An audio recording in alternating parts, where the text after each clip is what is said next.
One of the things that makes Tablas so important is that they really have a sense of place and they have a sense of style that originates in France.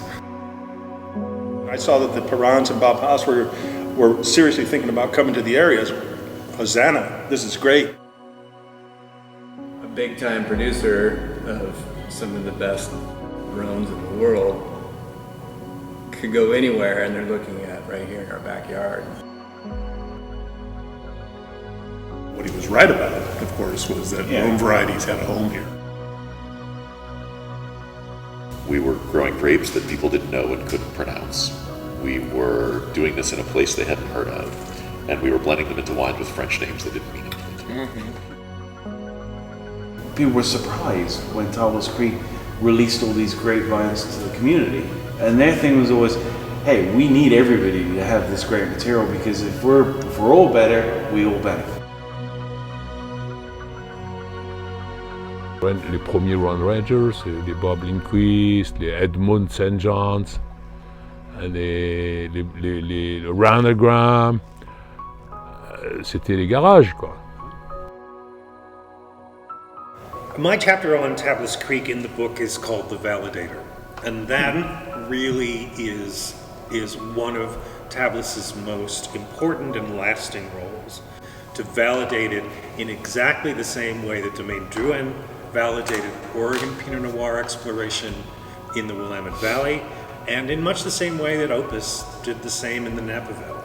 I was at Wild Horse in '91, and I remember hearing that this had been bought, and the reaction, people were like, what? French people buying land in Paso Robles? What are they thinking? Yeah. And you must remember that. Right? Oh yeah, it was the talk of the town. Yeah, it was. And then they said they're going to farm organically. That was the next thing, and everyone was like, they're crazy. That's never going to work.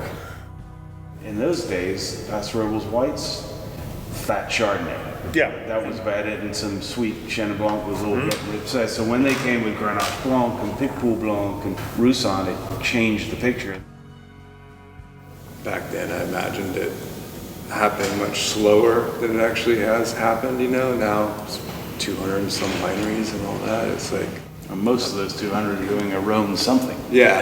And, I'm not surprised it happened, but yeah, it was something that I never even comprehended that things could explode that much. Being out there in restaurants, and there's a category for Rhone blends, which I remember in the early days of Tablas, there was not. It's like you were significant other reds, exactly, other wines. Yeah. What happened here not only really put Paso Robles on the map, but it brought a coalescence of the Rhones.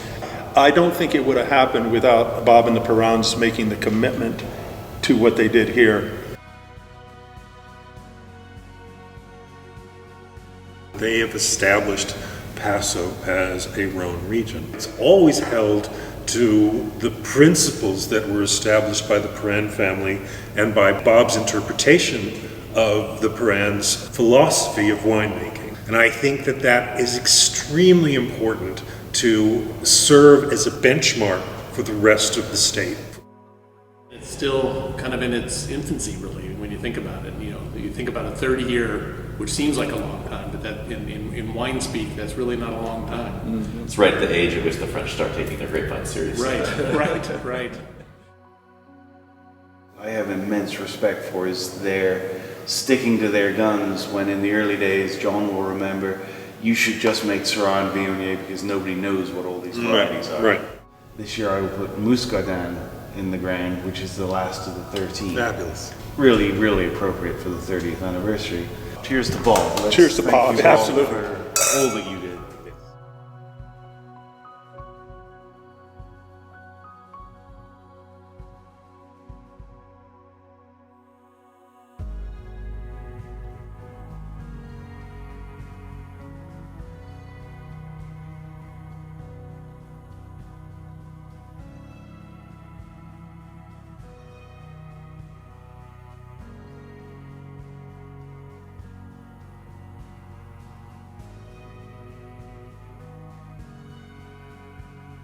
Bon, au bout du compte, il y avait deux hommes avec beaucoup d'idéal qui sont partis à l'aventure et puis jamais arrêter.